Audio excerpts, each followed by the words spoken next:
let's talk about Star Wars.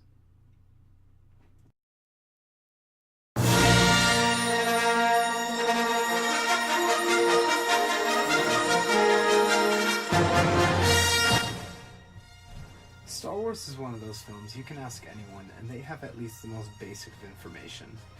Its reputation is well earned, giving it survived the test of time not even its own creator felt certain about. Director and writer George Lucas avoided the release altogether since he anticipated it being a flop. Nonetheless, its success has spanned decades, only recently celebrating its 40th anniversary.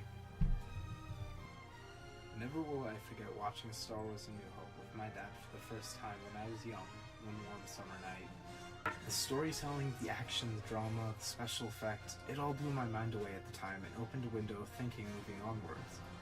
In The Empire Strikes Back, never once did I question why Lando Calrissian looked different from the rest of his rebel counterparts on the outside. I only knew that he was Han Solo's friend, and that was good enough for me. Or in Return of the Jedi, even as the tyrannical Emperor Palpatine caused Luke Skywalker's body to writhe in searing pain, the Jedi Knight never once gave in to his wishes. Rather, he held his head up high and stuck with the morals and values he believed in. Star Wars was the defining aspect of my life from the moment I set eyes on it. That's precisely what Star Wars is becoming culture today.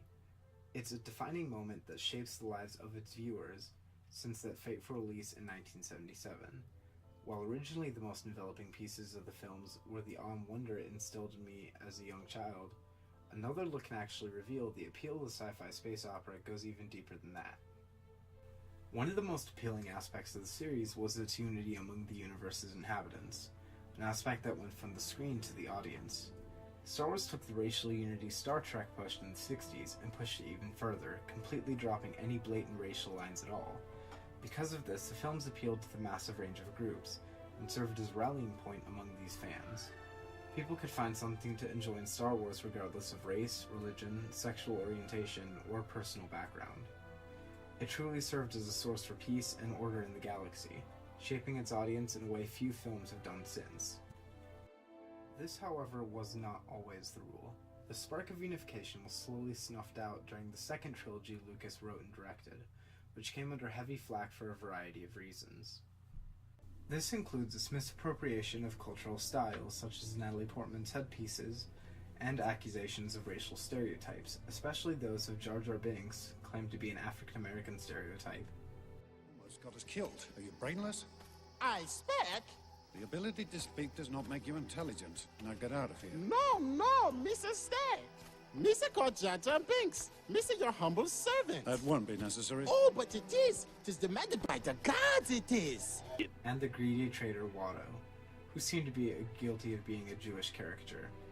The series fell into a rut, the prequel trilogy gaining massive amounts of criticism on multiple aspects of the film, even without the poorly written racial depictions.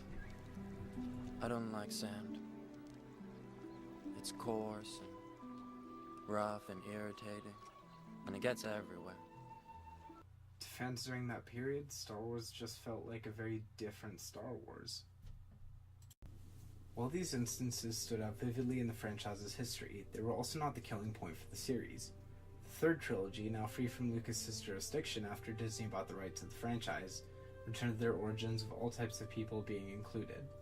The new trilogy opened with an African-American actor, John Boyega, and female lead Daisy Ridley as two of the main characters, and shortly afterwards, their first anthology film starred a cast sporting names such as Donnie Yen, Forrest Whitaker, Diego Luna, and Riz Ahmed, as well as another female lead played by Felicity Jones.